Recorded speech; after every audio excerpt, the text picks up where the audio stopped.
All right, Thomas Brenton, thank you for stopping by for the Parallax Deep Future Talk. Thank you for having us. Thank you. I'm really looking forward to this. I hope that we talk a little bit about your fantastic new book about Metamodernism, the cultural logic of cultural logic. I hope I get that right this time. But as I mentioned before, I also wanted to approach this whole topic a little bit differently. And to see where I'm coming from, I was in preparation of this talk, I was thinking about how could we approach postmodernism first, and not in a way that's like strawmanning him, and see, because I think that in order to really understand metamodernism, we have to have a firm grasp of what postmodernism is. And so I was walking at the beach, and then I had this kind of idea to have a kind of 4-quadrant model approach to postmodernism. It's a little game. So you have the academic useful, you have the academic useless, you have the cultural useful stuff, and you have the cultural useless stuff, right? And so you could have in the academic useful stuff, you have, depending on your frame, you have systems theory, you have all the philosophies, you have deconstruction, all the important things. In the more useless stuff of academics, I would say would be the Sokal affair and this book, which was called Fashionable Nonsense. I don't know if you remember that from the 90s. And then, the cultural useful stuff is all the movements in postmodern arts and the civil rights movement and all the things that are hugely important. And then, of course, you have the big boogeyman, which is everybody talking about. It's the cultural useless stuff, the stuff that basically Jordan Peterson is talking about all the time. So, and Brenton, what is your, like this in mind? So how would you approach postmodernism in this kind of context? Yeah, that's an interesting framing. I mean, and it's important too, I think, actually, because a word like postmodernism is so big and it encompasses so many different aspects of kind of cultural production that it's very easy to talk past each other. If one person's talking about, all of the really, useful, let's say, theory and frameworks that come out of the discourse, and other people are just talking about this obscurantist, sort of, often, kind of, let's just say, nonsense, whether it's aesthetic or certain kinds of, kind of literary philosophy that come also out of a tradition that some people ascribe to, postmodernism. Those are just two radically different things. And so it can be hard for people to hear the idea that we need to integrate the meaningful insights of postmodernism if you're associating the word postmodernism with all that. Now, of course, there is a subjective aspect to that, right? I mean, what's useful for one person might be useless to another and vice versa. But I do, for my part, I think it's a valuable distinction. And so I guess what I would say the useful parts, some of which you've named, but are, actually, let's step back a little bit, right? So postmodernism, framing it as as what comes after and critiques modernity or the modern project or modernism broadly conceived. And within that, I think you can have sort of critiques and arguments that hit their mark, and then other things that maybe overshoot. I would say the things that hit their mark and are useful are the ways that postmodern reflections on modernity foregrounded the way in which a lot of modern thought was missing a part of the picture. It was missing context, for example. It was missing relationality. So there was a kind of presumption of a kind of, objectivity free of the observer and things like that. And so some of the valuable contributions of postmodern thought are to bring to the fore as a corrective, the ways in which modern presumptions of sort of view from nowhere are in fact actually conditioned and contextual, and that all of that needs to be taken into account if we're going to be serious about the kinds of truths that we think we're identifying, whether or not they are absolute, timeless, and eternal, or whether or not there's a conditioned and contingent aspect to them.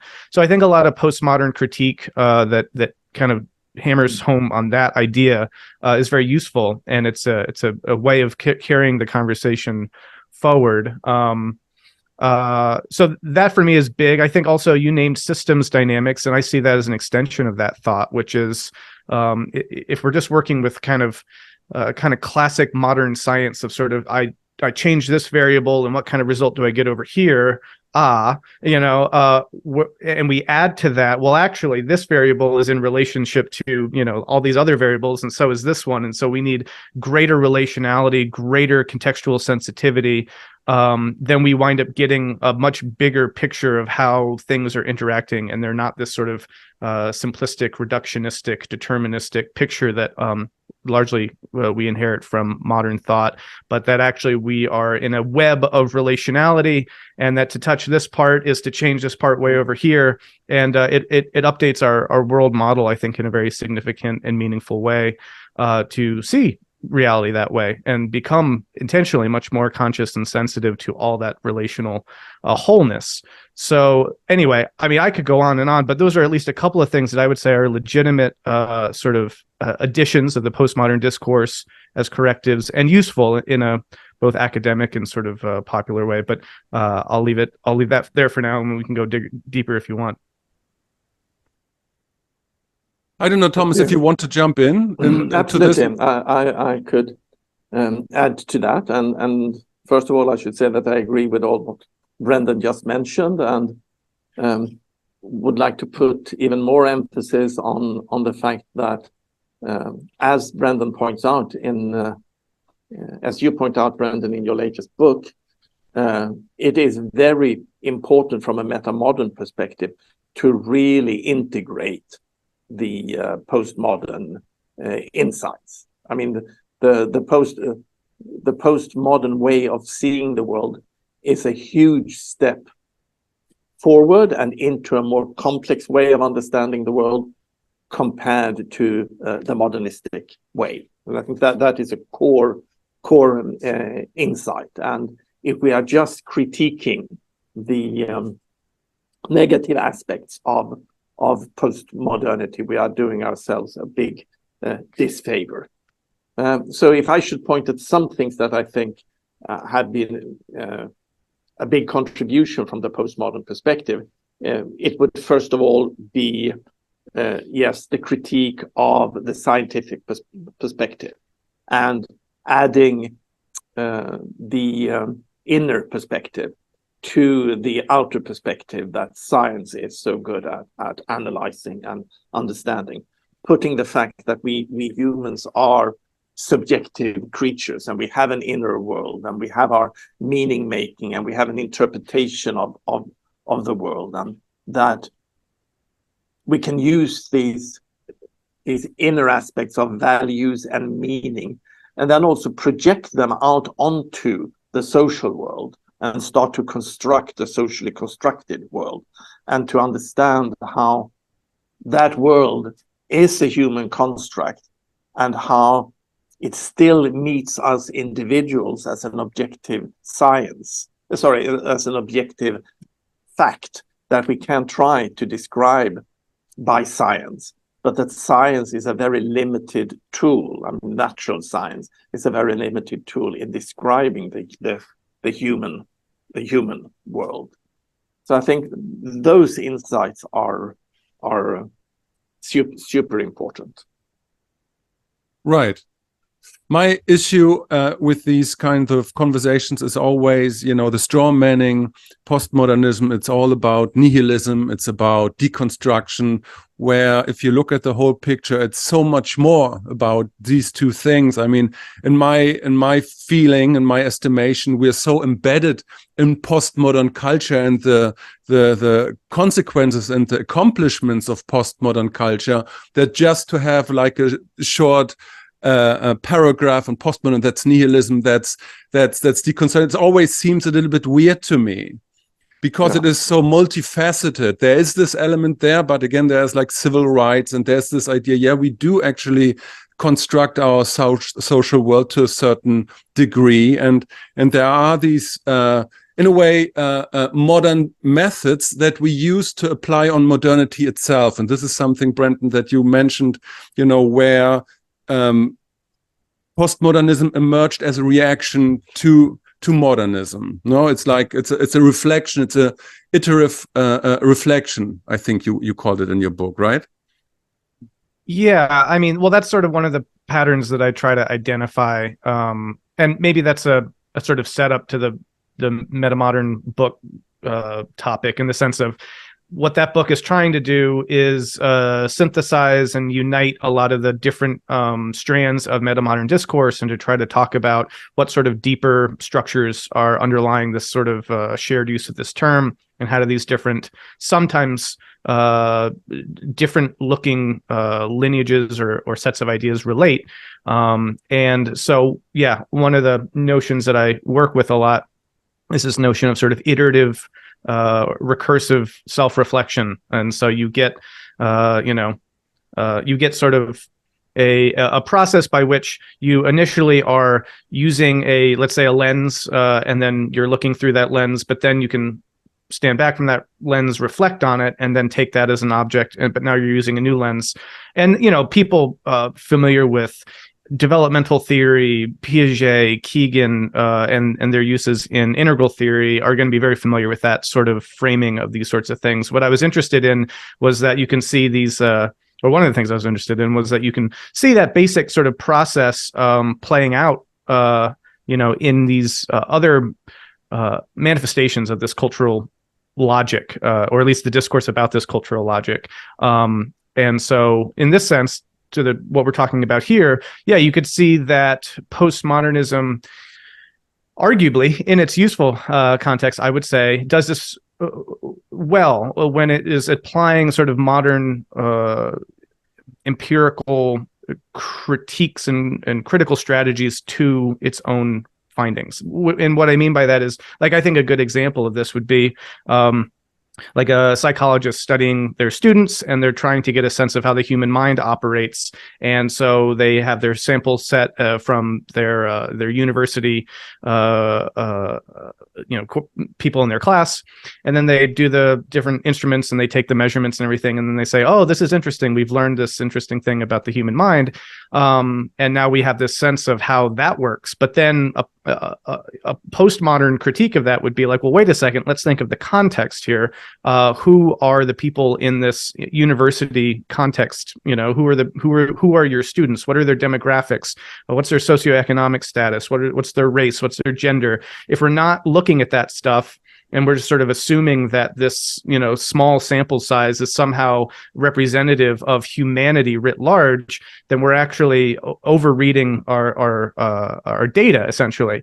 But while this is a sort of a postmodern critique based on context, it's actually a continuance of sort of modernity's own quest for truth and objectivity in some ways, right? So in order to be objective, you have to be, relational and subjective to get more of the objective picture. And that's one of the ways you could see this sort of process unfolding, at least from a modern to postmodern move of like, okay, if science really wants to be good at what it's supposedly good at, it needs to get beyond its own limited, sort of purview and reflect on the way that scientists are doing science in order to do science better.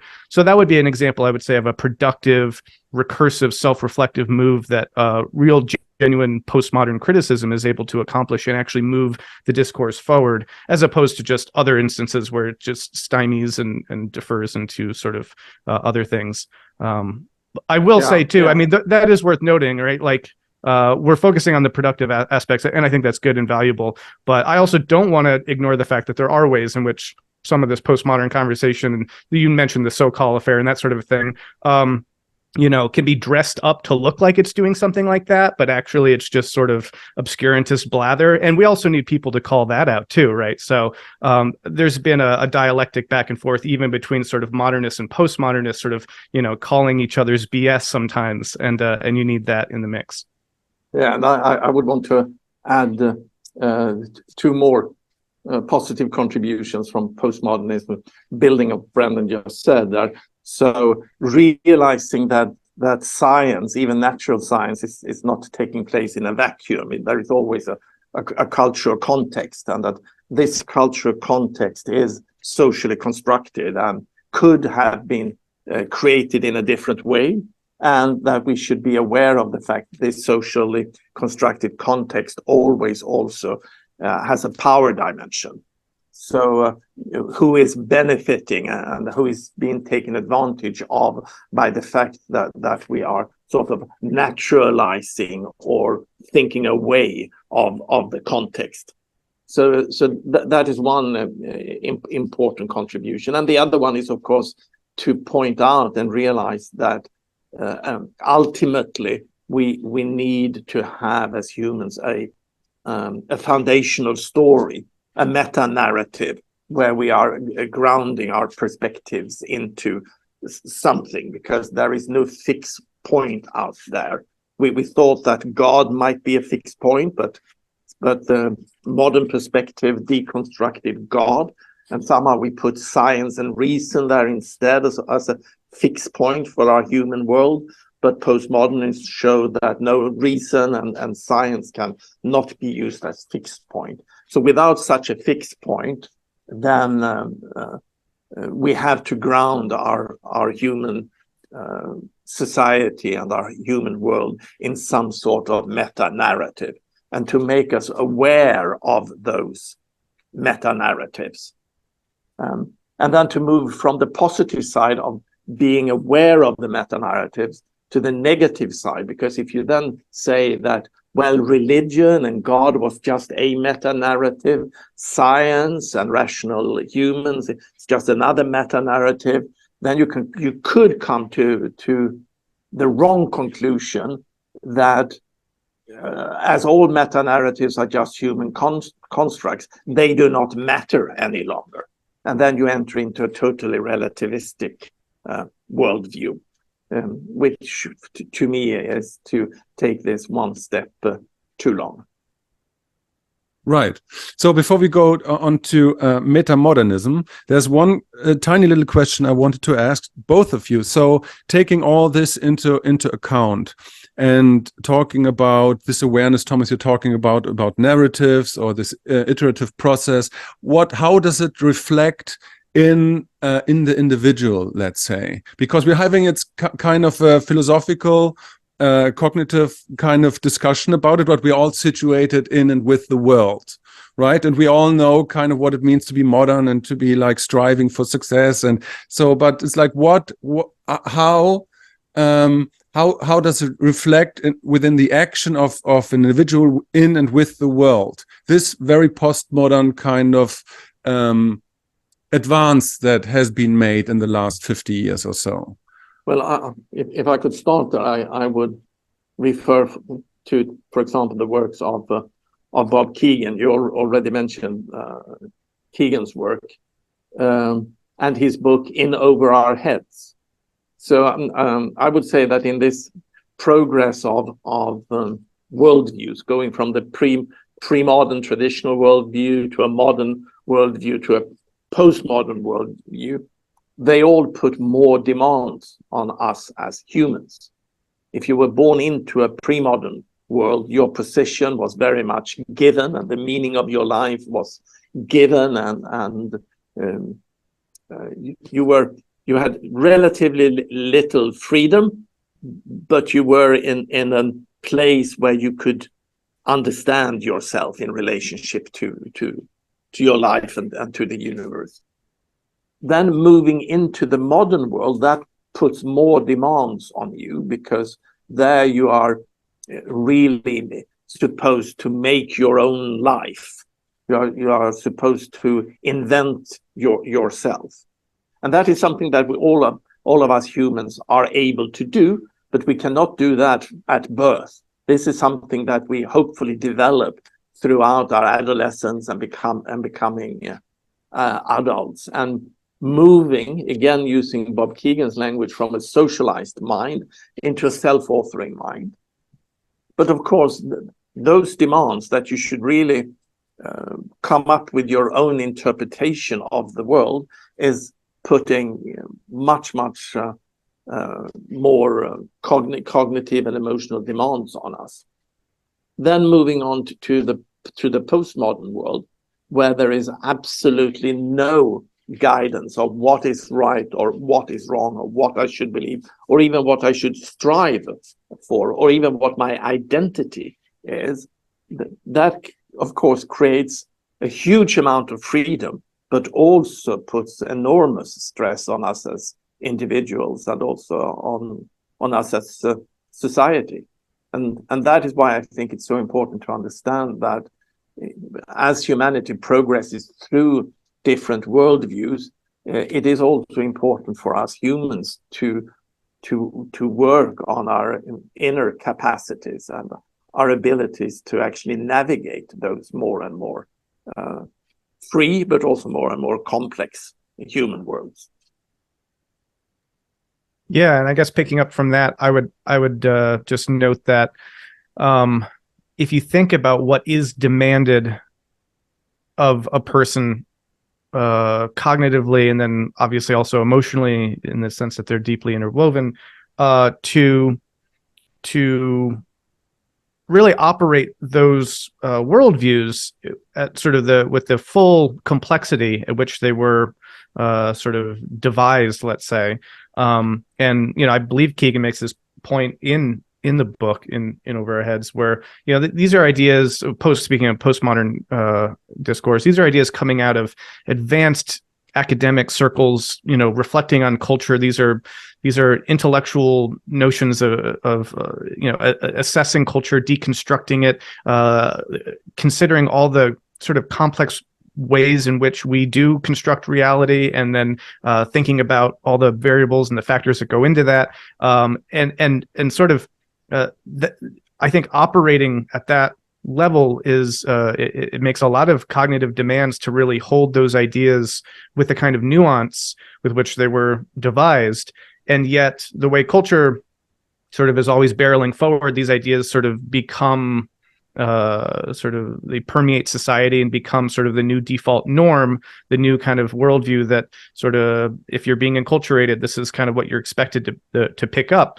And there's going to be a factor there where the demands made of the ideas and people picking those ideas up, there's going to be a mismatch, and it takes arguably really reading the depths of these sorts of philosophers and these critical theorists to really even get what they're talking about, presuming they are talking about something and it's not obscurantist nonsense, and then to really grapple with the implications of that, to be able to consider, well, how might they be missing things themselves. And again, like a lot of these ideas are going to be operating at a kind of upper collegiate level, and yet here they are being sort of presented to kind of pop culture and sort of like into the mix at that level. So I think the demands and the mismatch there can create a lot of cognitive dissonance, and it can create a lot of sort of to use a word, misappropriation in some ways, or something like a use of these concepts that is out of alignment with the depth of complexity of the ideas. And what the consequence of that is, I think a major consequence is that you can really be hung up. You can really, it can cause a lot of problems in your life to try to integrate those sorts of ideas if you're not sort of ready for them. I mean, in my 20s, I was wrestling with modern art and postmodern art, and I'm like, what? And there can be a certain sort of like reactionary gesture that comes from that as well. And so then you can get to these sort of polarization effects where some people will sort of just glibly accept whatever it is the script to be of postmodern thought, and other people will sort of just like knee-jerk reject it. And then you get a sort of culture war dynamic where people are sort of affirming ideas in a kind of extreme way that is missing the nuance of the arguments as they were originally developed. And so again, this isn't anything particularly new, probably, for the people watching this who are really tracking. No, it's just setting the stage, Brendan. So okay. And I would just add to that with a metamodern worldview, of course, this mismatch could seem to become even greater. But what is new with the metamodern worldview is that we are explicitly aware of these developmental sequences, both when it comes to cultural development and also inner development. And we understand that as society, we might need to scaffold these processes in some ways and manage them. Whereas in the pre-modern, modern, and the postmodern worldview, you have a view that this is the only way to see the world. And those who cannot get the world at my worldview, they are sort of stupid. And there is a deeper understanding of the pedagogical aspects of how to be born into a culture, how to be enculturated into that culture, but then later on in life being able to take on responsibility as an active co-creator of the evolution of that culture that you have been born into. And that is for the first time in one of these worldviews that we have a sort of meta perspective of this. Would you agree, Brandon? Yeah, very much. I mean, that's hence the subtitle, a cultural logic of cultural logic. So it's no longer sort of just using a cultural logic. It is sort of explicitly about cultural logics as well. And so that is a very meaningful difference. And one thing, just to finish a thought, related to the postmodern side of this, is some of that stuff you were describing, Tom, about the nihilism and the, just sort of this radical deconstructive whatnot.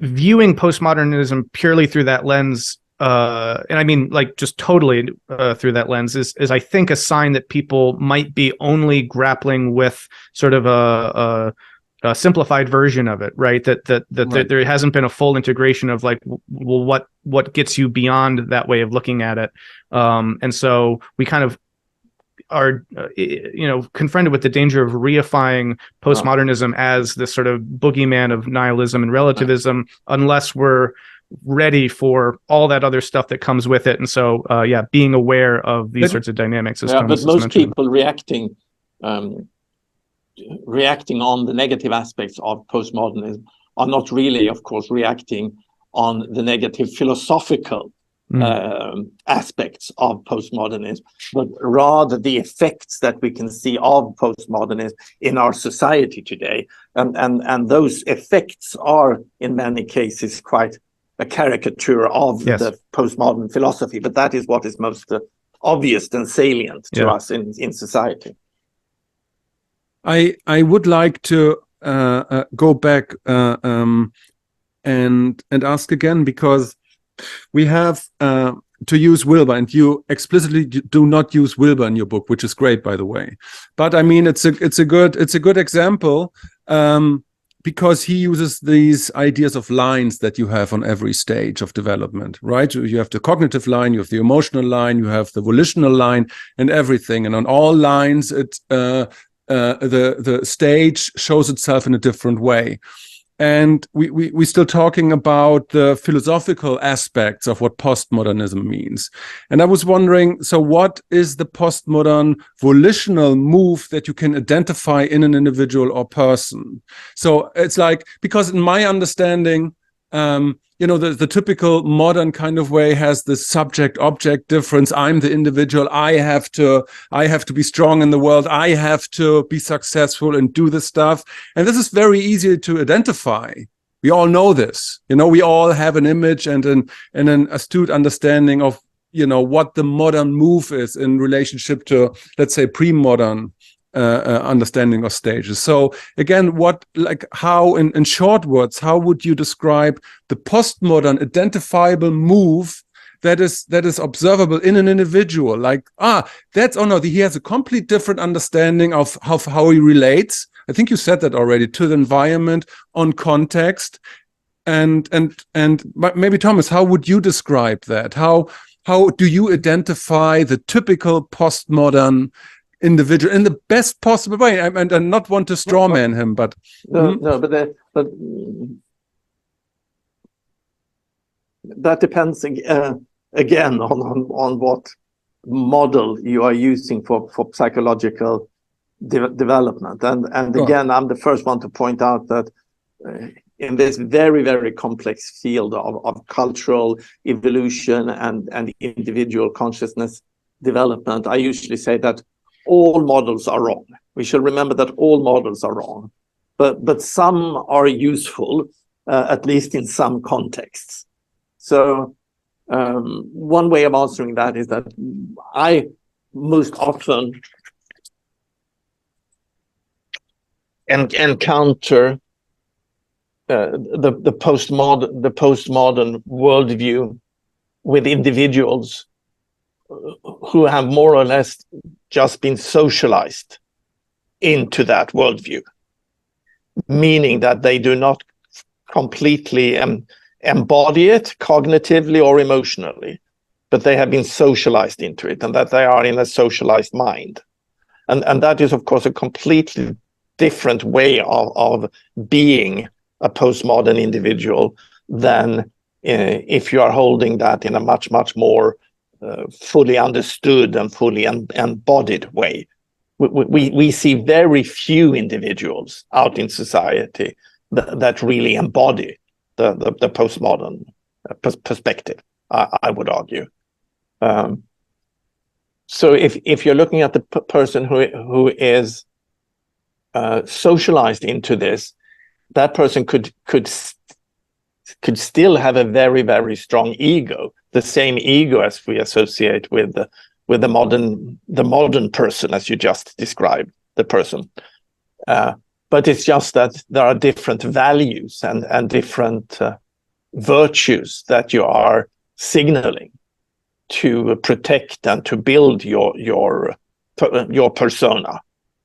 And one of the things, of course, that you are projecting is your tolerance and your understanding that the world can be and should be seen from many, many different perspectives, and that we should tolerate and give an equal weight to all of those different perspectives. So that is how that person would come across to me.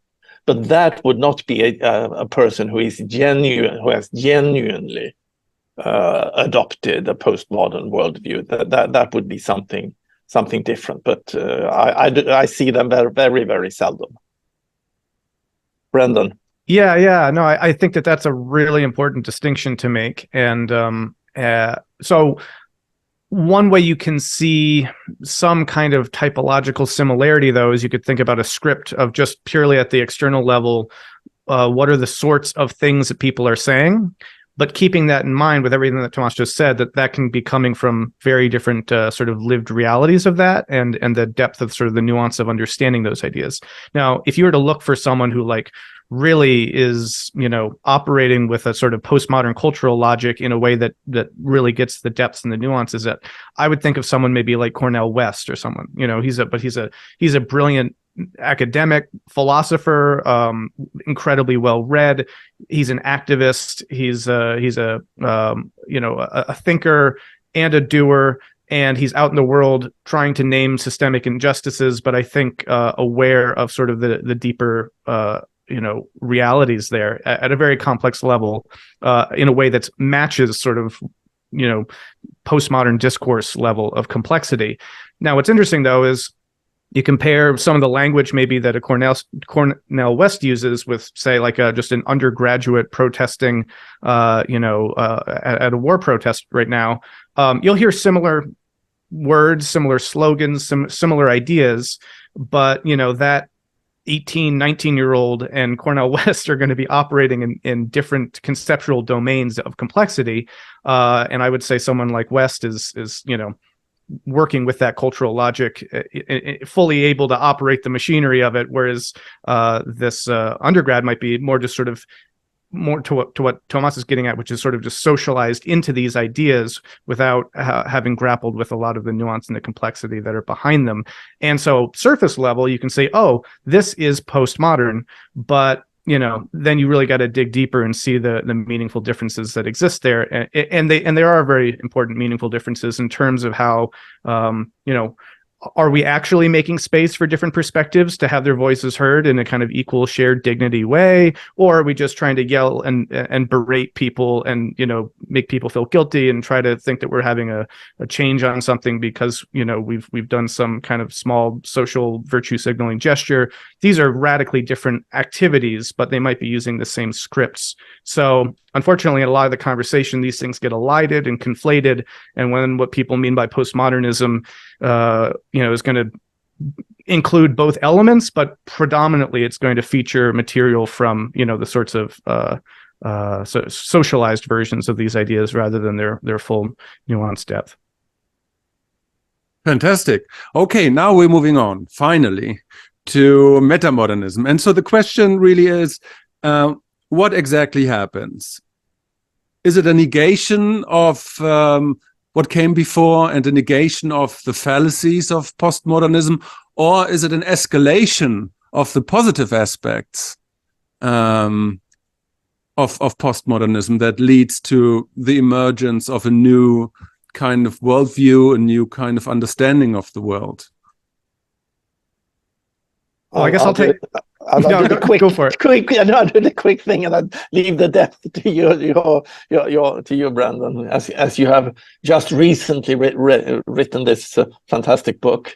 But from my perspective, I think on a deeper philosophical level, on a surface level, you can say, yeah, the metamodern perspective is picking the best aspects of the previous worldviews, and that is really the first time this is happening in the cultural evolution. Usually, when we go from one worldview, when we have as humanity gone from one worldview to the next, we have sort of completely rejected the previous way of seeing the world, and in that process thrown out many babies with the bath water.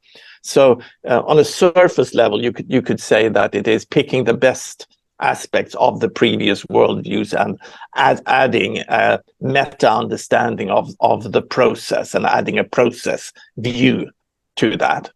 But on a deeper philosophical level, you could argue that metamodernism is really just taking the full logical conclusions of the postmodern philosophy. It's really doing the work of the postmodern philosophers and applying that on itself and digging one step deeper with the same philosophical tools.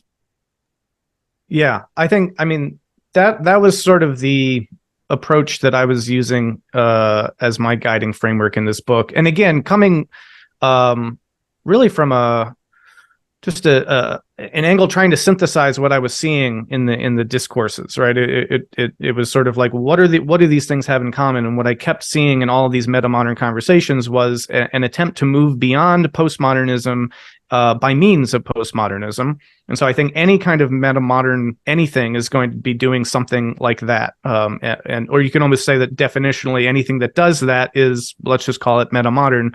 But then you can dig in more to the logic there. And what I did find, and predominantly, was this really fascinating notion of, the self-application of a given cultural logic to itself in such a radical way that it yields something new. And Jason Storm's work is sort of the most explicit about that. But in many ways, this is, Hegelian dialectics. This stuff also is sort of very sort of well-trod theoretical conceptual territory of how thought advances. But yeah, just as we were talking about that shift from the modern into the postmodern, where postmodern criticism of sort of certain forms of modern research could yield more of the kinds of insights that modernity itself is looking for by applying criticism to it. I think similarly, a move from the postmodern into the metamodern is sort of, all right, let's take all your best ideas very seriously, apply it to yourself, and then again generate something productively on the other side. So one way of framing that, which is a Hegelian concept, is the negation of the negation, which is basically, it's not like a negative positive number thing totally, in the sense of, okay, if you negate something and then you negate that, you're back to where you were, right? That's just then you haven't moved anywhere. But if you negate the negation by means of its own logic, then you actually get to a new place. And it might still be a sort of positive gesture, an affirmational gesture, rather than a negative one. You're going to be not back where you started. You're going to be at another level higher. So again, a lot of that's just sort of like kind of classic Hegelian dialectic ways of framing this move.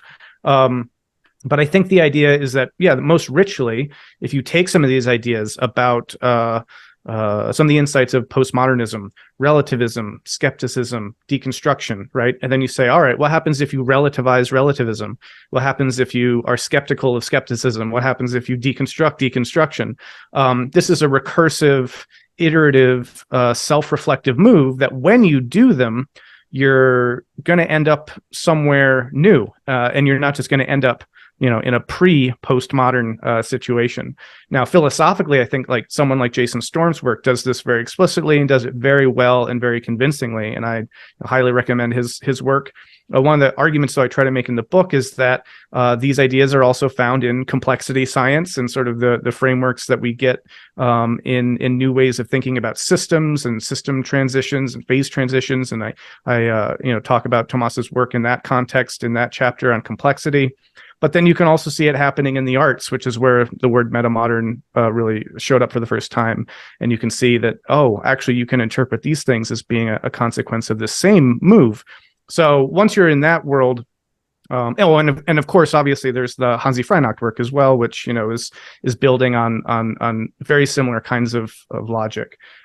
So to me, there's just this very fascinating gestalt that emerges when you try to look at all these discourses through something like that process, and I find it a very helpful way of thinking about it.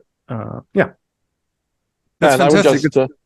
I would just add to that I think you've done a terrific job there, Brendan, in weaving all sort of the recent development of metamodern thinking together into a very logical and understandable process, and see how the works of many of us who have made small contributions into this fits into a bigger pattern. So for someone who is new to this but wants to go a little bit deeper than just reading Lena Anderson's perhaps very, very good introduction to metamodernism, I would recommend your book definitely as the next step of understanding this a little bit deeper.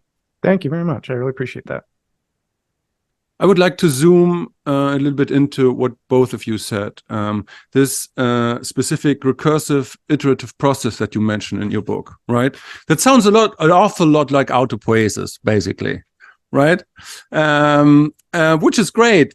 Systems theory for me is that kind of strange animal that oscillates between postmodernism and whatever postmodernism is, because for me it is that very process that brings novelty, that is iterative, that is self-reflective in a kind of way. So what is your approach? How do you approach that weird gestalt? You said that weird animal. If you can zoom a little bit into that in context of metamodernism. You want me to take that first? Yeah, sorry, Brent. Yeah, sure. So the question is sort of like, how would we relate systems thinking and ideas like autopoiesis to this idea, or? Yeah, sure. Like just zone in, and how do you how do you came to this recognition? And how do you? Yeah. Well, so actually, this is interesting because I was having a lot of conversations with Bobby Azarian just before writing this book, and we were really exploring, he's calling it the paradigm of emergence, and but he directly links his ideas to this metamodern paradigm as well. And Bobby Azarian, who's the Bobby I'm mentioning here, his work, The Romance of Reality, is absolutely wonderful, brilliant book, draws a lot on complex systems thought and tries to sort of use these frameworks for a kind of meta-theoretical theory of everything, essentially, approach. And he has ideas of loops and levels that relate to autopoiesis and self-organization and whatnot.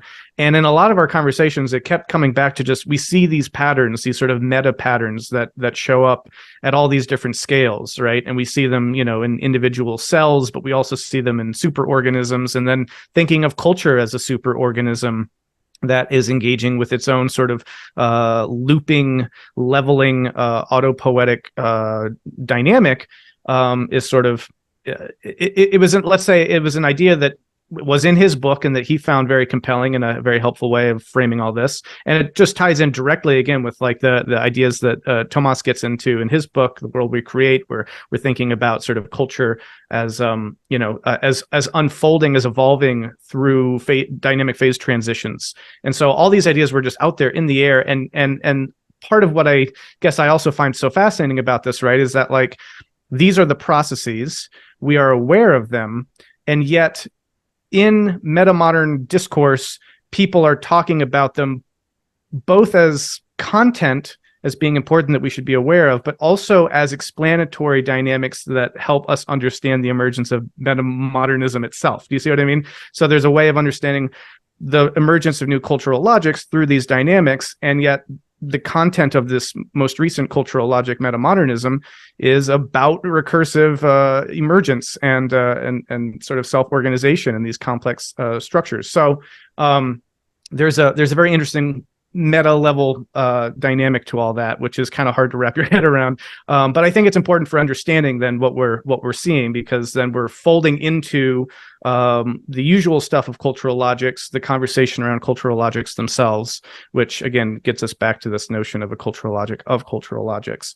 So anyway, long story short, I mean, these dynamics, once you're aware of them and you can see them operating across scales, and you apply them to sort of cultural evolution and those sorts of processes, it makes apparent and obvious sense. And I mean, there's so much you could say about this, but it starts to resolve certain profound problems that the postmodernists raised. So, like, for example, Foucault, in The Order of Things, talks about epistemes, and Kuhn also in relation, in similarly with his paradigms. Both of these kind of arguably very postmodern thinkers were framing the movement of ideas in terms of these ruptures and breaks. And their response to it was sort of a relativistic one of, well, there isn't necessarily any relationship. They're just discontinuous and incommensurable, sort of logics. But once you have the dynamics of complex systems and you see these scale invariant patterns and how they operate, you see punctuated equilibria and you see dynamic phase transitions and you see why there's discontinuity, but you also see the deeper continuities that exist as well. And once you're able to see that, then you're able to go a step further than what those postmodern thinkers were doing and actually see how these ideas are commensurable, how they do relate to each other, and what the logic is that unfolds them all. So again, you get a logic of cultural logic showing up in the cultural logic of metamodernism. So that's just a quick pass at trying to show how these things relate, at least in my mind, but I'm not sure if that gets to the heart of the question you're asking. Sure. Well, my comment to this would be that this systems approach is exactly the approach I took in my book, The World We Create. And I come from a science background, having studied mathematics and physics. And for me, a very important key insight in a metamodern worldview is that we are guided by evolutionary processes that are going on many different levels, and that this can to us today look very chaotic, but if you look at this from a system science point of view, starting from a materialistic perspective, and then looking at how different new aspects of our reality has really been emergent phenomenons, building on previous levels of evolution. So, for example, you have the physical evolution of particles and chemistry, and then you have the evolution of life. You get consciousness, you have evolution of consciousness, and then you get the social world, and you have the evolution of culture, and how all of these are interrelated. And when I wrote my book in 2017, Greg Hendricks had not yet published anything on his theory of knowledge, but Brendan is referring to Greg's work. And I think that is a very good way of understanding how these different systemic evolutionary processes in these different emergent levels have evolved throughout the history of the universe. And as Brandon said, that puts a bit of structure and gives an understanding to what could otherwise just be perceived as a kaleidoscopic mix of perspectives that are completely non-related. Here you can see how they relate to each other. And you can also then, using this process understanding, start to put different weights on different perspectives, understanding that different aspects of our human reality can certainly never be understood from one perspective. We need more perspectives, but a certain aspect of reality could benefit more. Our understanding of certain aspects of reality could benefit more from certain perspectives than would be the case for other aspects of our reality. So we are starting in the metamodern worldview to be able to certainly appreciate the multiplicity of perspectives, but also get a little bit of guidance on how to navigate those perspectives so that we are not just completely lost again in a relativistic world. Yeah. Without going back to a modernistic reduction of this, and knowing that this can never be done absolutely, and that there will be a lot of paradox in this, but that we hold that paradox as illuminating the predicament, rather than absolutely having to try to dissolve those paradoxes. Yeah. And I would just I would add two things on top of that, or related to that, which is one, speaking of this sort of, moving beyond going through what was there and gaining a sort of meta-reflective angle on the lens, the notion that we should be, that there are different perspectives and that we would benefit by, not just using one hegemonic lens. That's a very kind of postmodern postulate, you could say. And yet what's very interesting is that there are all sorts of ideas implicit in that lead to a kind of internal contradiction that demands resolution, right? Because if I say, well, that's your truth, but there's this other truth, there's this other perspective. This is the whole performative contradiction of, postmodern relativism, which has been sort of acknowledged since the dawn of postmodern relativism. It's sort of, well, are you saying it's an absolute truth, that there are no absolute truths, right? Are you saying that it's a universal given that there are no universal givens? Right, exactly, right. So there's a perspective that presumes the value of multiple perspectives, but then that perspective itself, by its own logic, sort of becomes no greater or less valuable than, say, a non-perspectival approach. And that's an inherent contradiction that demands being resolved. And the only way to get resolution to that would be to take a step outside of that perspective and to see what's actually motivating it, which is that there are multiple perspectives, and that perspectives that incorporate other perspectives are more sort of epistemically valid, right? And that's the presumption, that's the presupposition in certain kinds of perspectival relativism. But once you've stated it, it's no longer relativistic anymore, because you've just named a sort of graded value hierarchy of more and more perspectival approaches. And once you've done that, you can see how this sort of negation of the negation unfolds, because what had been sort of radical relativism worked through its own internal contradictions, and through the other side of it realizes that it was able to affirm what it was saying, but now from a perspective that is not contradicting itself, and simultaneously to sort of undone itself because it's no longer purely relativistic.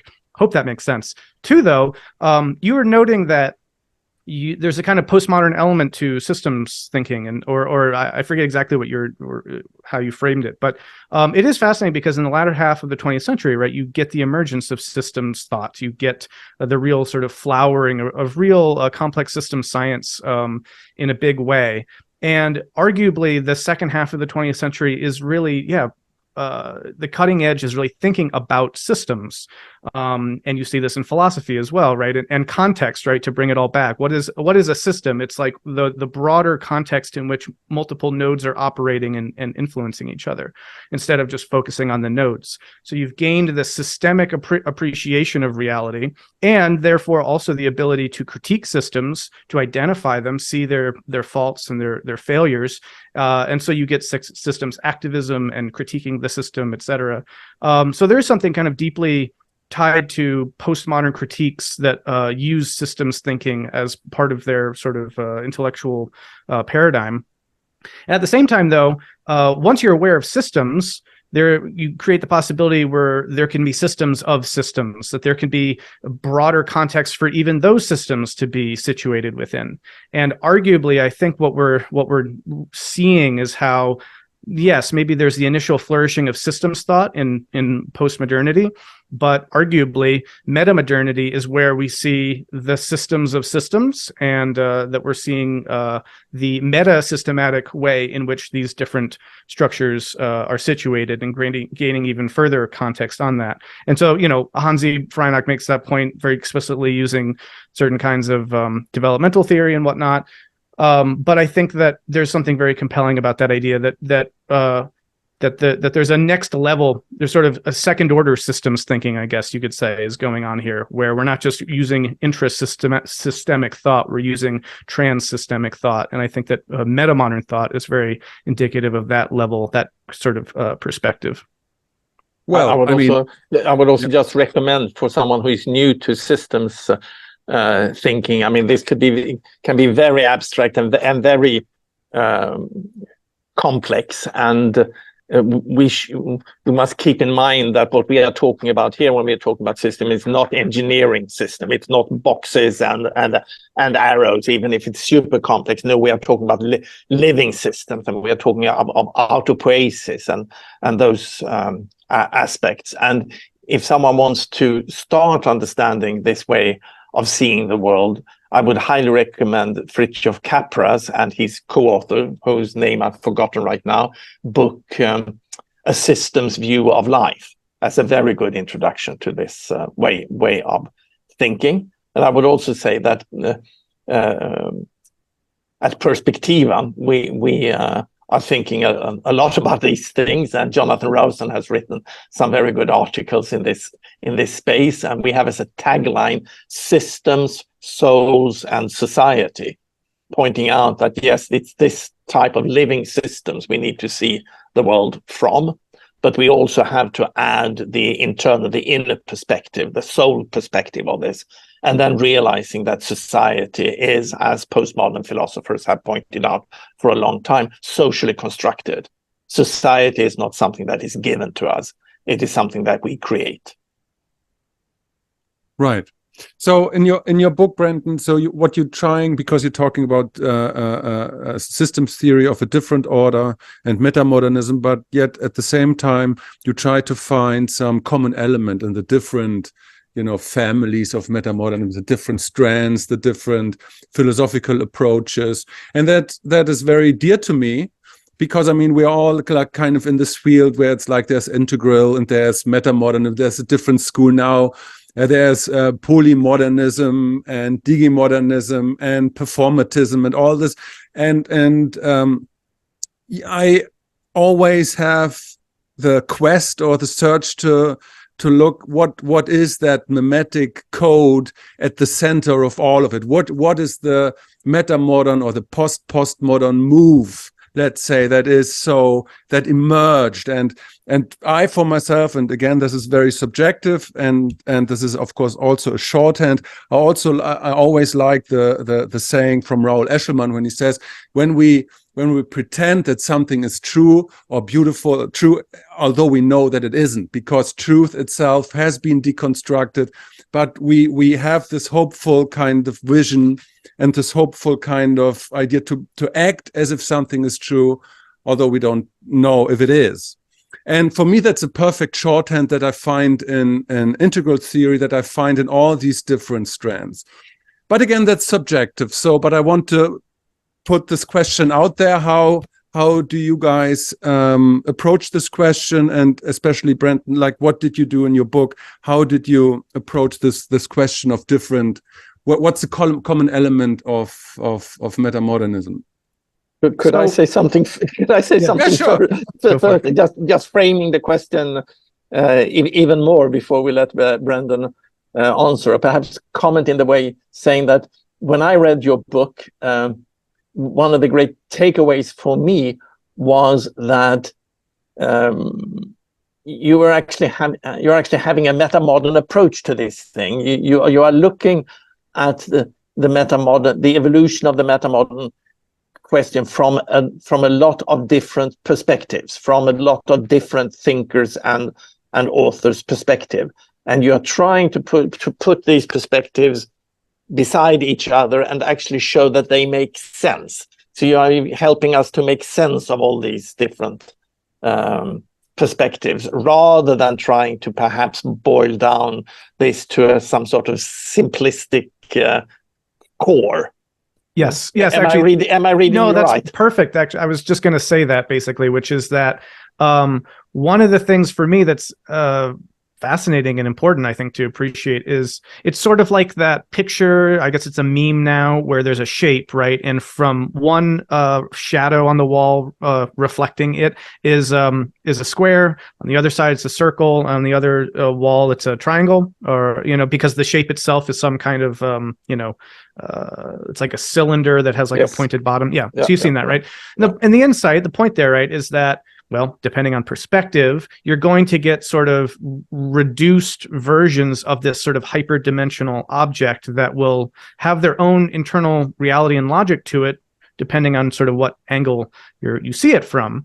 And when I do, I don't know, in writing this book, but also just hanging out in this sort of discourse space, I'm always repeatedly pushed to the edge of my thought, where I see that a given idea can be multiply represented, I guess would be a way of framing it, right? So that ideas like recursion and autopoiesis, on the one hand, you could see it as sort of a hierarchical organization of things, and there's a graph, actually, or an image in the book where I basically make a conversion between these different representations. One is sort of a pyramidal, hierarchical complexity integration schema that's like a triangle, sort of a pyramid, but then the other is a sort of holarchical representation of the same thing, which is that things get nested in each other and then you get sort of hierarchical integrations. But these are different, potentially equally valid representations of the same phenomena. And then once you see that these are just sort of the same thing, then you also see that there's this sort of like autopoietic and self-organizational logic that you see in the domain of complex systems. There's a Hegelian dialectics and negation of negation. There's the spiral that, grows on itself. I could go on and on, right? These are all somehow deeply related and somehow representative of some deep architectural sort of structural aspects of the thing that we're putting our finger on. And we don't, I would caution us to say that any one of these gets it, right? And so there's not trying to be a reductionistic, like, oh, this one representational diagram captures it all. Part of what disheartens me about some of the conversation in this space is that there does seem to often want to be a move to do that, to sort of capture the thing for a given representation or a given name or a given paradigm. I don't particularly care what we call any of this. I'm fascinated by the content. And I also don't want to give the impression either that I'm much more than just a communicator and a synthesizer either. I mean, almost everything I've said in this conversation, I've gotten from Tomas or Hansi or, integral theory or Tim Vermeulen and Robin von Daniker or Jason Storm, right? But that's the whole point, is it's sort of like, oh, okay, you can see that there's this deep structure here. So, but what I think that you are doing, which is unique in this book, is that you are helping the reader to grasp, and again, to use one of these Hegelian or at least German words, you're helping the reader to grasp the gestalt of the metamodern.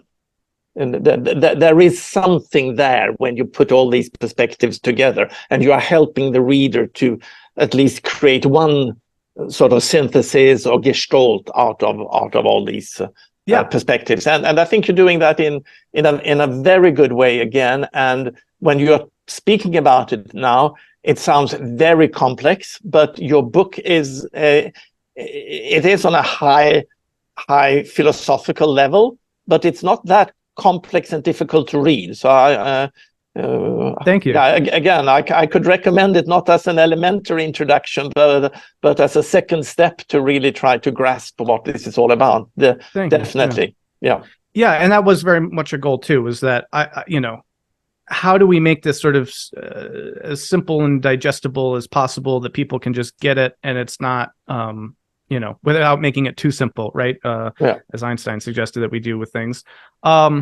So yeah, I guess that would be. Oh, the one last thought I wanted to add to this, though, is that there is a fascinating direction that this all points to, though, as well, which is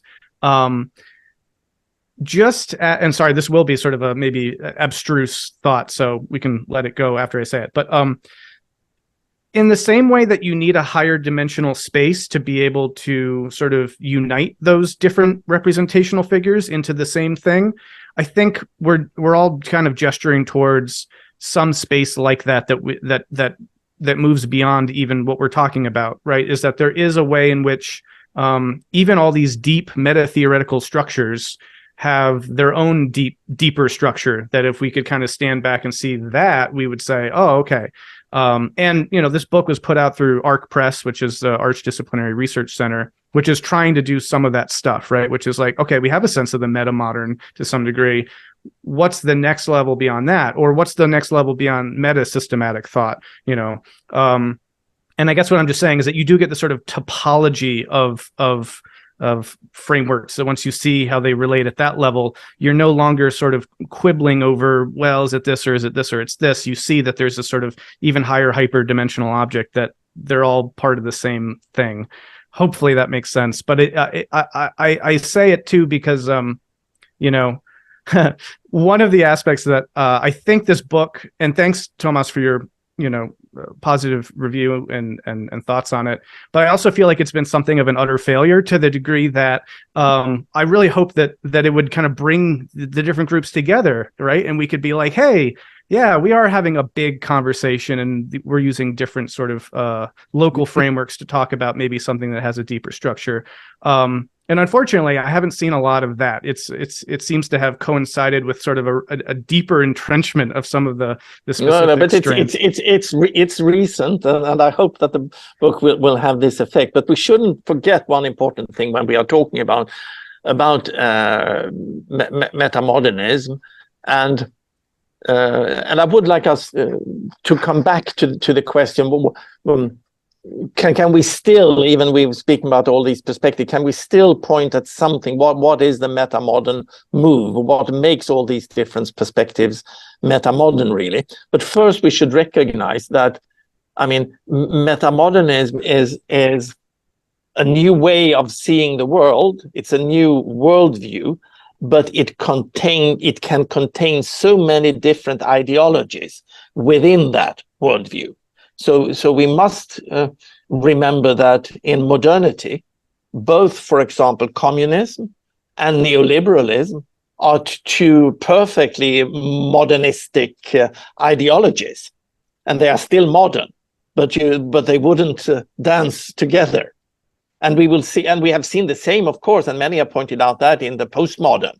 There are really conflicting philosophies within the postmodern umbrella. And we will see the same thing in the metamodern worldview, that there will be different emphasis on different aspects, and there might be even different ideologies, even if I hope that the metamodern space is post-ideological. So there will be a lot of different positions. And I think that is also what we see in people perhaps somehow confusing the metamodern label with some specific of these perspectives, and wanting to distance themselves from these specific instigations of the metamodern worldview, and therefore choosing new names and new names and new names, which for me are still under the metamodern umbrella, but are emphasizing different things. They might be more conservative, or they might be more progressive instantiations. There might be more heady philosophical instantiation and the more embodied ones that do not perhaps go so easily together. But then the question would be, what would be the umbrella? What makes us call all of these different perspectives still metamodern? What would you say? What is it that brings together all of these things? Just before Tom, maybe add a thought. I think, well, first of all, I love that. I think that's very right. And I think that's also I just think it's a good way of seeing it, that, there are going to be different constructs operating in the space at this level that are going to be sharing that degree of complexity that in exactly the way that you said. And I think that's wonderful. I think that, the danger, right, which is that you do need some term to encapsulate that level. And I do use the word metamodern to capture that level, so that then if someone's like, well, I'm not metamodern, or I am metamodern, but I mean it in a totally different way than you are, et cetera, then it's sort of like the danger, right, would be that people feel like they're being imperialized, like someone's saying, oh, well, still what you're doing is what I'm doing, right? That's the danger. So we want to allow for that kind of diversity and independence and autonomy of these different perspectives. But I think that there's just a utility in having a particular term that we recognize. And to your question, I would say that what unites all of these things is, to use the term or the phrase again, an attempt to move beyond the postmodern by means of the postmodern. And so that, I think, is a core component. And then related to that, if you're going to be using the postmodern, then implicit in that is already a notion of the modern, right? And then all of a sudden you've got this sort of thing that decomposes into the whole notion of cultural logics themselves, which is why I speak of a cultural logic of cultural logic. So it seems like whatever it is that we're doing, that I'm calling metamodern, is recognizing these different cultural logics, that they exist, that they have a history, and then in doing the work of theorizing about them in a way that sort of builds off of the most recent instantiation, postmodernism, and yet goes beyond it by means of its own insights. So I feel like, whether it's any of these particular approaches. And you stress as well in your book, and I think that was also something that is worth mentioning, that they all have a positive approach, a constructive approach, rather than deconstructive or negative approach. Mm-hmm. It's an attempt to move beyond postmodernism, but not doing that in a negative, reactive, deconstructive way, but doing it in a positive way, and doing it from a higher level of complexity that is a dialectical step, an Aufhebung from the modern, the pre-modern, modern, and the metamodern. And I would also say that all of these different metamodern perspectives also share the fact that they are aware of the evolutionary process. So they are all process oriented, building somehow on some sort of process philosophy. And, so and that's why it's so close to the systems thinking as well. Yeah, definitely. So I want to, in this very, very context, there's a question, and maybe this is a stupid question, but I was wondering, so there is this affirmative kind of way in metamodernism. There is, also this insight of postmodernism that things are not really true as the way we thought in modernism. There is this way in metamodernism, this notion that it oscillates between, sometimes this notion that it oscillates between irony and sincerity. And then I wondered, reading your book, doesn't have to apply to the metamodern theory itself. Is it true? Although it's something that we know it can't true, but we pretend it's true because it's a new complexity, it's a new frame.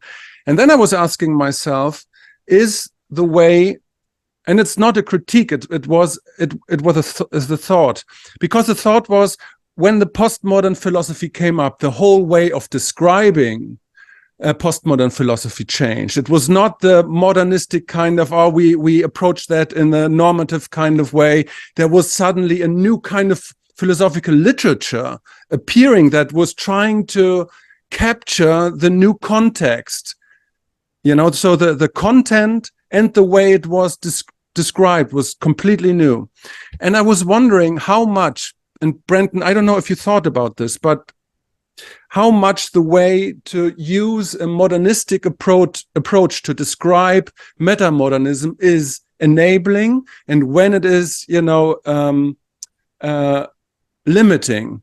So don't we need a new kind of metamodern literature to approach metamodern theory in a way that, it's something that is true, metamodern, because we want it to be true, although we know it can't, because we have deconstructed all of this with postmodernity.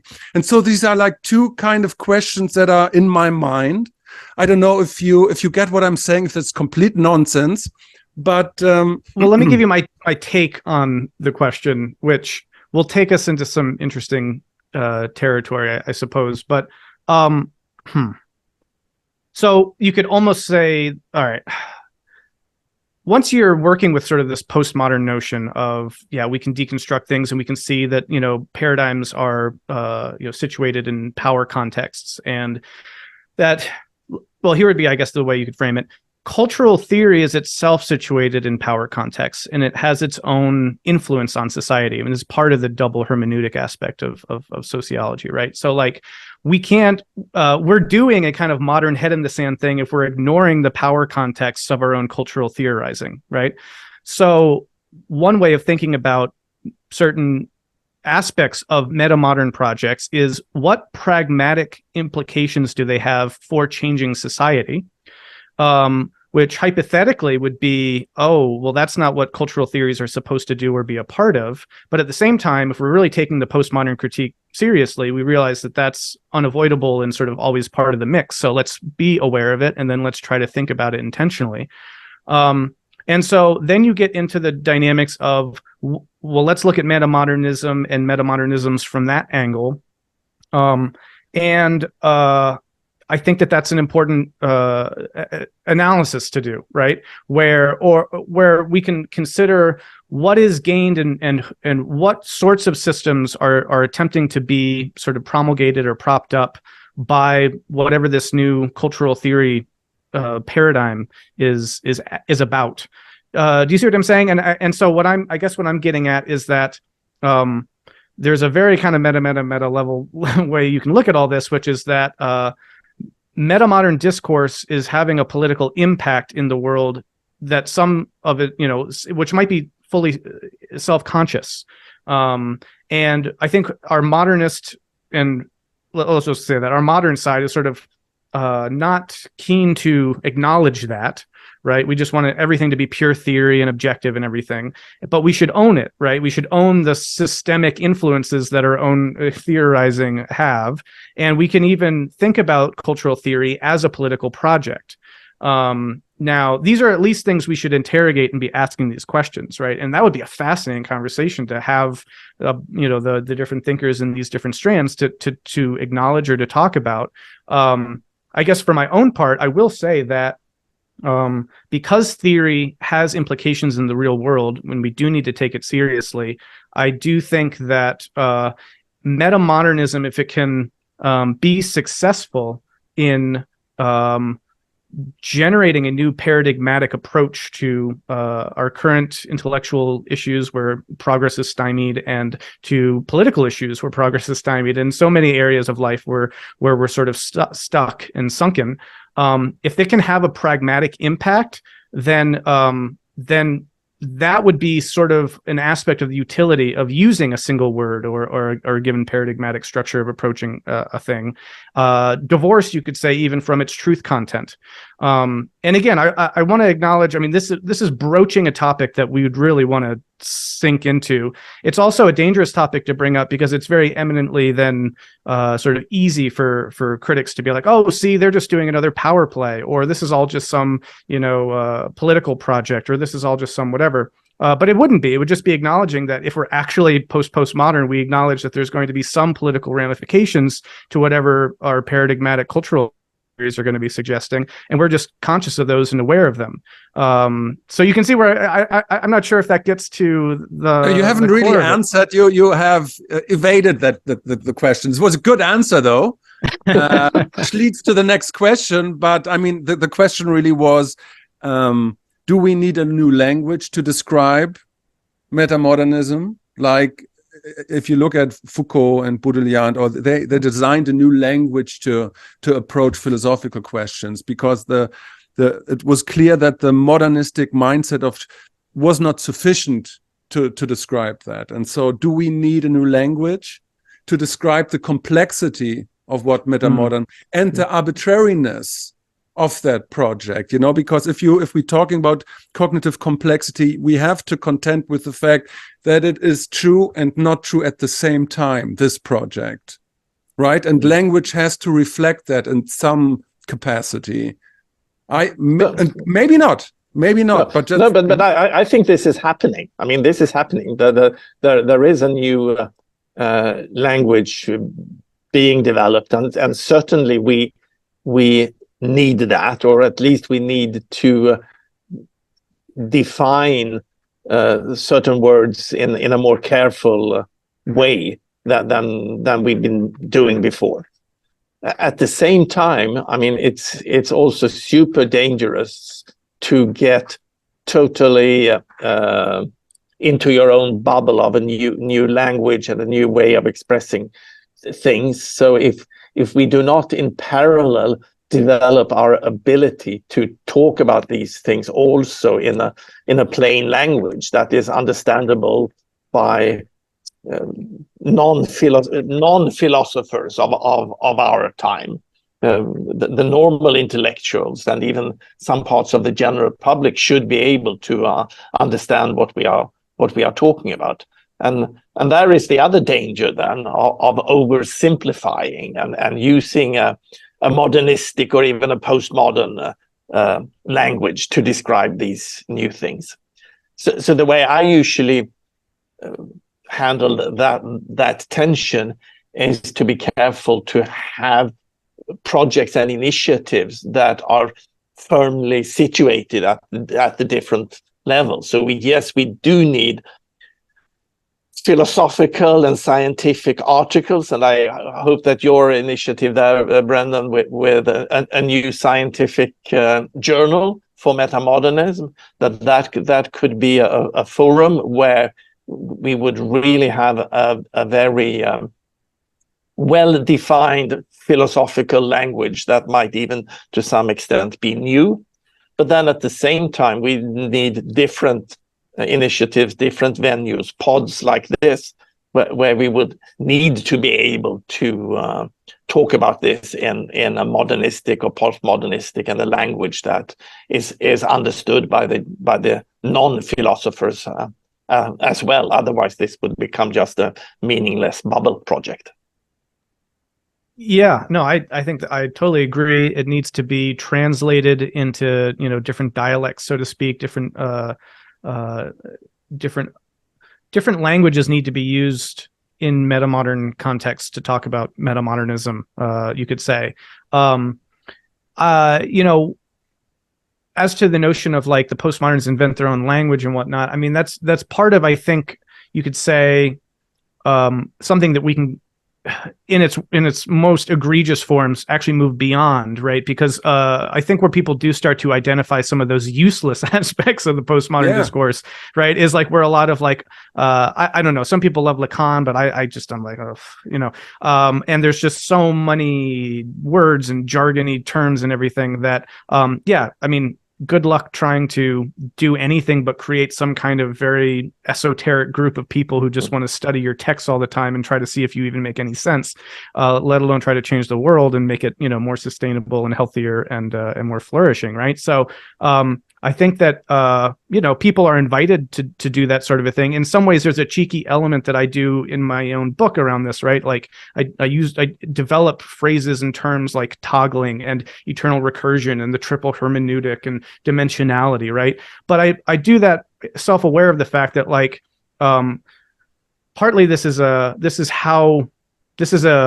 translating effect. This is we need to use terms so that people have a, like when they think about Derrida, différance, and like an episteme and these sorts of things, right? That these do come out of postmodern discourse, and they signal something hopefully of value. But you also see that once people become aware of, if I just coin some neologisms and am very arcane, I can be the next big postmodern thinker. So we don't want to go that route, though we might for aesthetic reasons, right? If a metamodern philosopher wants to come around and, do something kind of fun like that, that's great. But I do think that there's also a deep, when this gets to the positive aspect and the affirmational aspect of the metamodern scene, is it's pragmatic, it's a pragmatic idealism maybe, but there's something that we are trying to do here because we have to.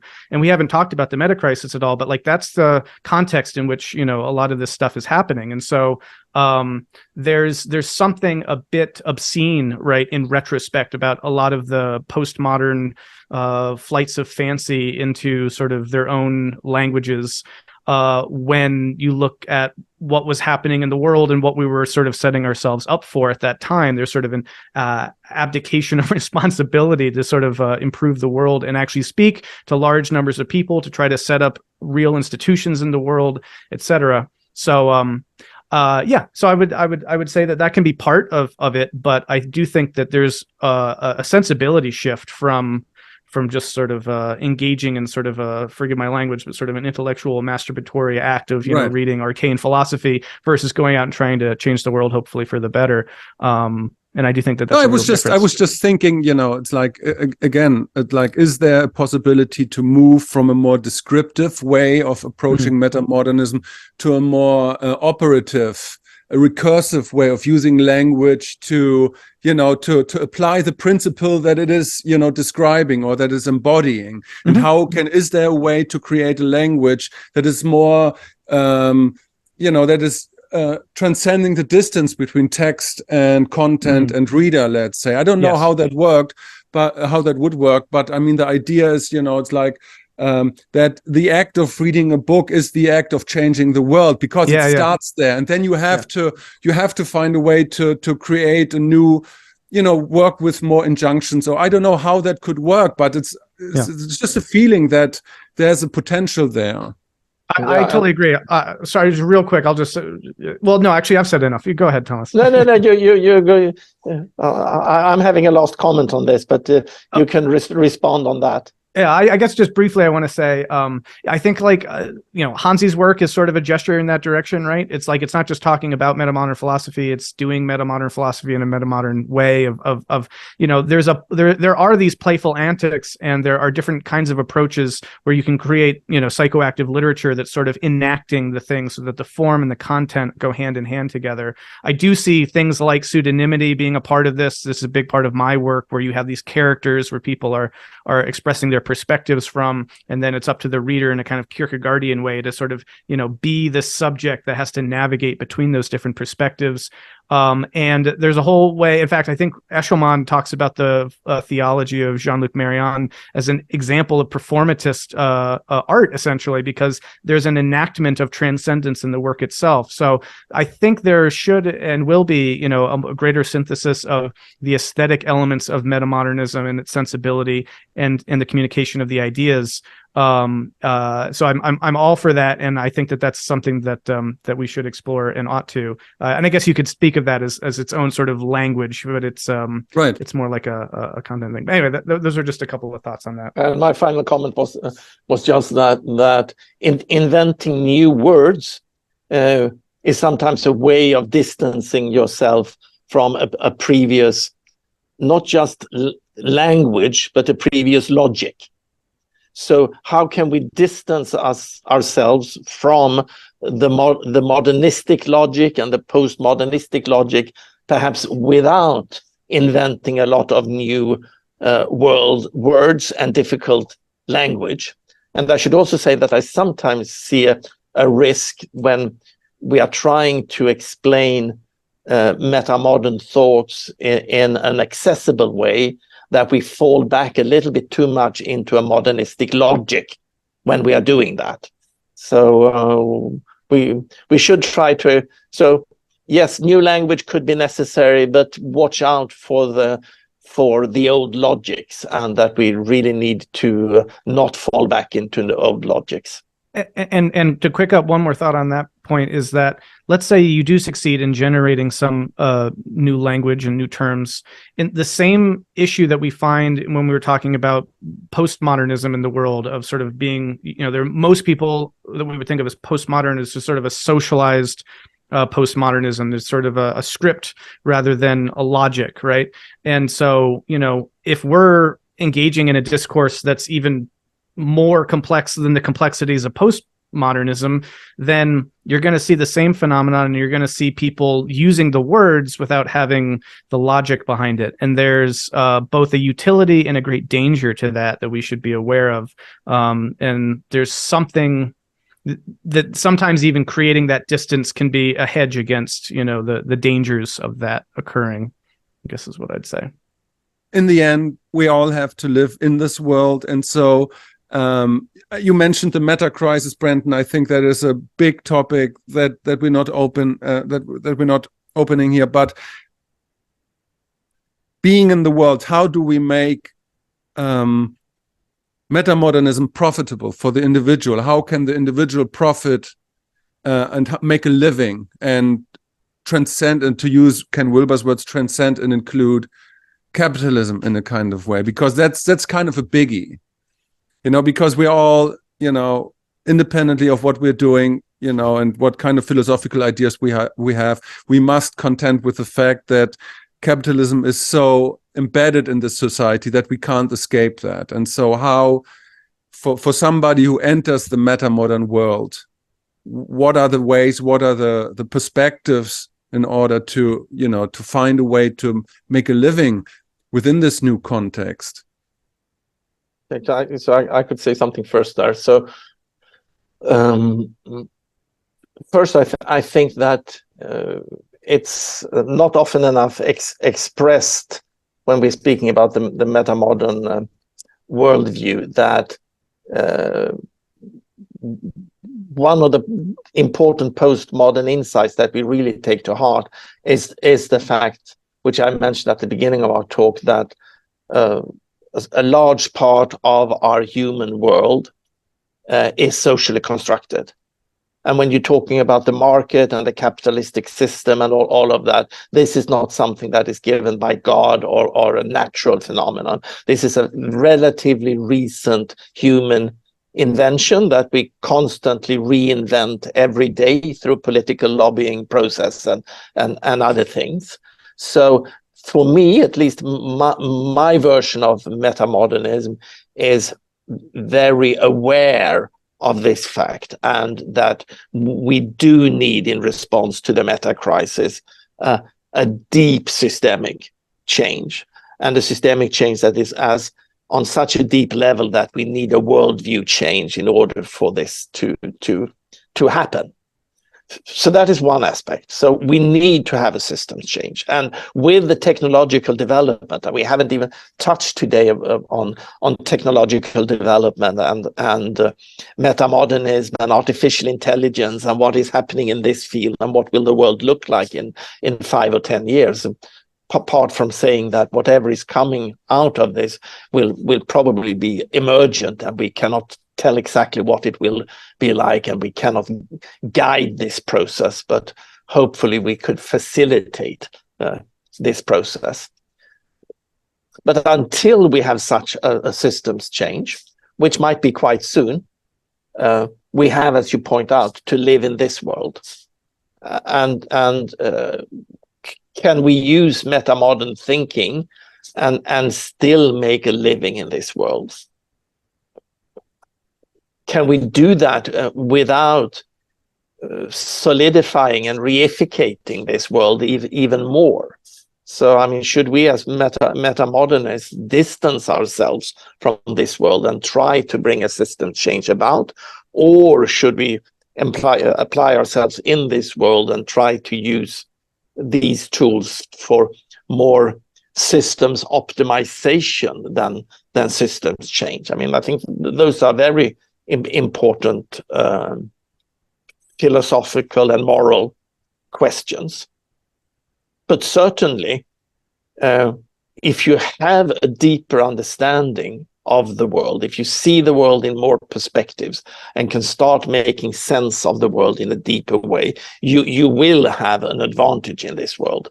And that will help you as an individual to make sense and to navigate this world. And it will also help you in the business world, if you are in the business world, to navigate this rapidly changing world.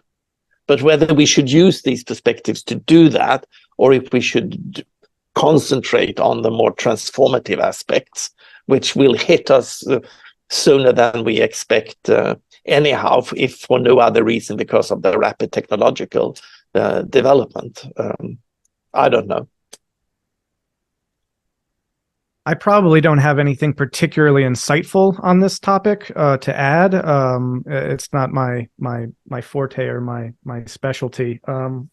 I mean, I would say, well, one, I would also, I guess, point people. Just this morning, Layman Pascal published a Substack article called "The Metamodern Business Bureau," in which he talks about the finances of living in the metamodern world. Yeah, so very apropos. And I, in looking it over briefly, I could see a lot of things that resonate with me, which is sort of how do we live in the current system while also trying to, bring about the new one.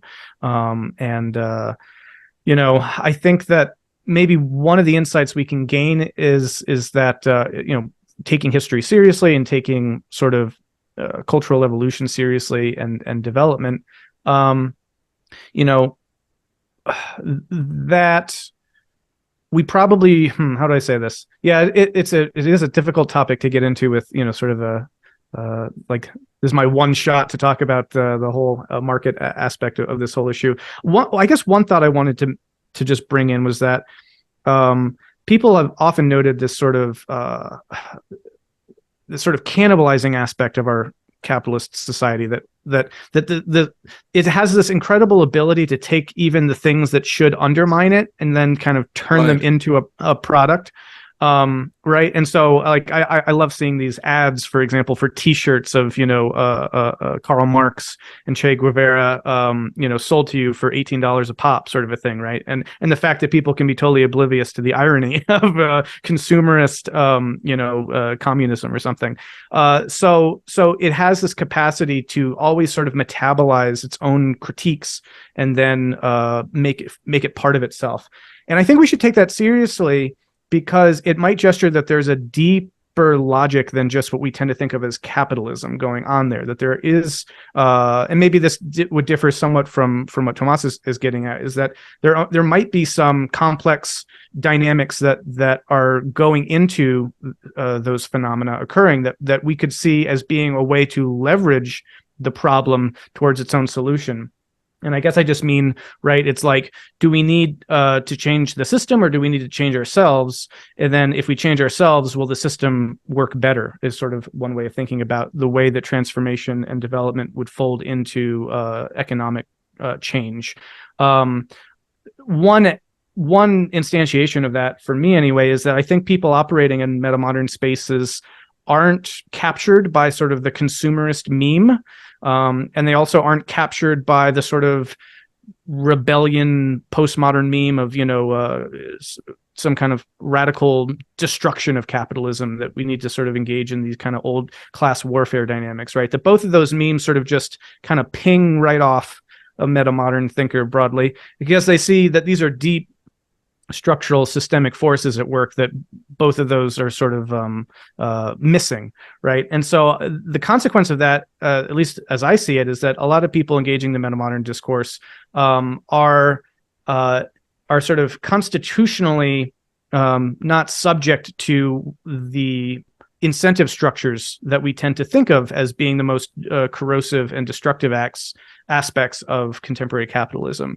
So they don't literally buy into that aspect of it, but they don't do that doesn't mean that it's some radical we need to tear down the system approach. It's just that they've literally sort of transcended the sort of baser aspects that, you know, common capitalism tends to capitalize off of. So that would be my thought. No, none of that gives us a kind of blueprint, right? I do think that we need institutions that work in different economic ways and with different economic logics for sure. But I guess I'm also encouraging people to think about the ways in which, you know, your own conception of reality can play into, or kind of in a small way disrupt the system itself if you're not working by its logic. So anyway, but even if a person can distance itself from the logic of the system and distance itself from, for example, the consumer society, which I agree that one can, you still need to pay rent. So we are still sort of stuck in the system, and it is this fact that even if we are aware of the fact that the system is a social structure that we could collectively change, as an individual, the system meets us as objective reality, and we just need to find a way to pay rent. Yeah. So that is sort of the dilemma, and I understand your question there, Tom, a little bit as so how do we pay rent? Yeah, exactly. So what do we how do we pay rent? I mean, what do we tell a 24-year-old coming from the university? Should he like be super aware of the structure and like kind of distant to it, or should he open the door to capitalism and sell T-shirts for Metamodernism? So it's like what, you know, it's like so what is the way? It's like, do we have to, should we say yes to the beast and just No, we should not. But we should be. We should be aware of the beast, but also be aware of that we cannot completely operate outside it.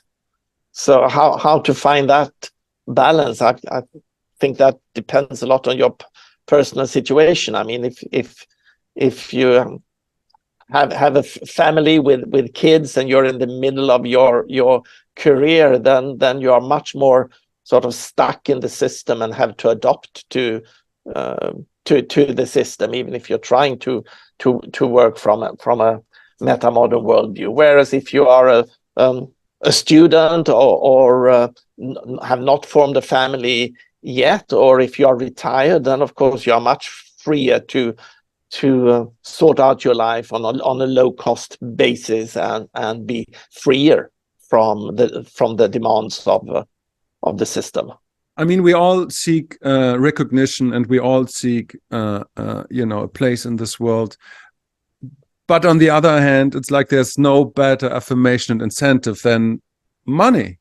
And in a way, it's so weird that there are so many bright metamodern minds that can't sustain their living because the system is not set up for them. And so I was wondering, like, what is the way here? You know, it's like I'm sure you can say yes to capitalism as a system, or you can tone down your values and do a 9-to-5 job. But how do you navigate that? Like, sure, you say every individual has to decide that for themselves. But if we had to develop an ethic that is applicable for everybody, like, how do we approach that very problem that, as you say, we have to pay rent? You know, we have to buy groceries. It's as simple as that. Yeah. So I don't think there is one metamodern answer to that. I think, again, as we were talking about before, that metamodernism is an umbrella term that can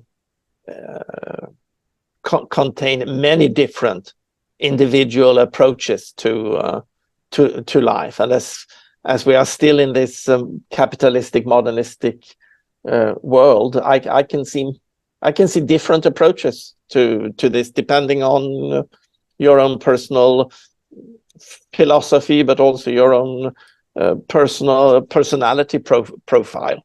What is important to you? how important is having a genuinely meaningful work, or could you actually manage to have a 9-to-5 work and just support yourself? And I mean, many of these people in this space are highly capable and highly intelligent people that could easily, I mean, find a high-paying job that supports themselves. But if you find that completely soul deadening, that to work on something that is not feeling genuinely meaningful, then you shouldn't do it. I mean, what I mean is, maybe as a final point. So I grew up in the grunge era in the 90s, right? And I came off of the 80s and the 70s, and the postmodern move was just against capitalism. You know, that's a destructive system, and that was the mood. You know, and everybody that kind of applied with that cultural code of postmodernism was kind of against it. You know, and so we have to find different ways, and all the anarcho movements and whatnot.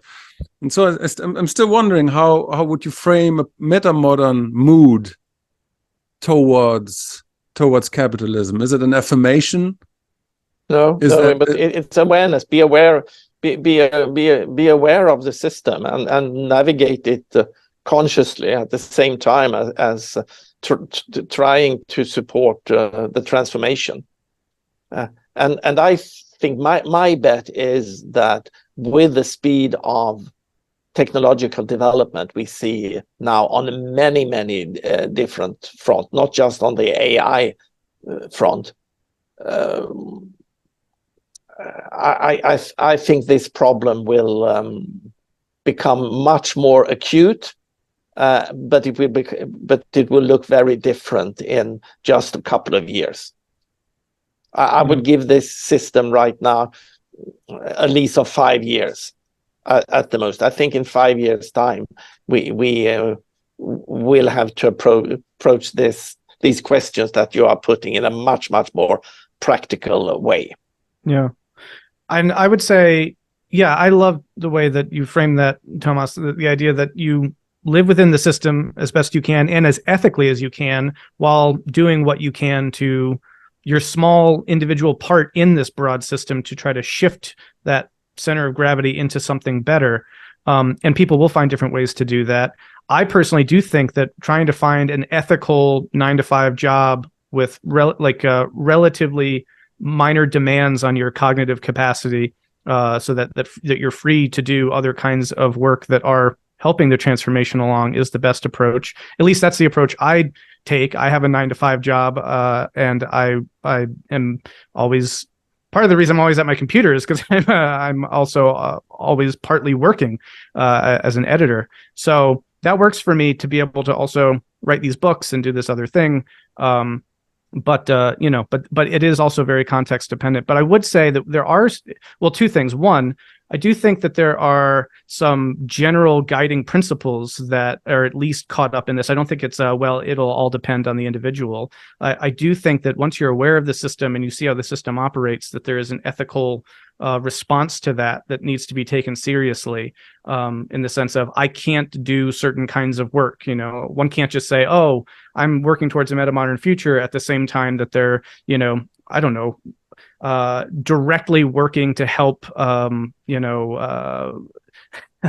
like drill for oil in some new area. I mean, these things all become very fraught or whatever. Or like, I'm going to invest in, I'm the PR person for ExxonMobil trying to spread disinformation about climate change, right? And I make a lot of money, right? Like that I feel like is incompatible with trying to then bring about a better future. So there will be things that I think that if you take the metamodern discourse seriously, that it will just be like, that's not going to apply, and that does narrow down your possibilities then.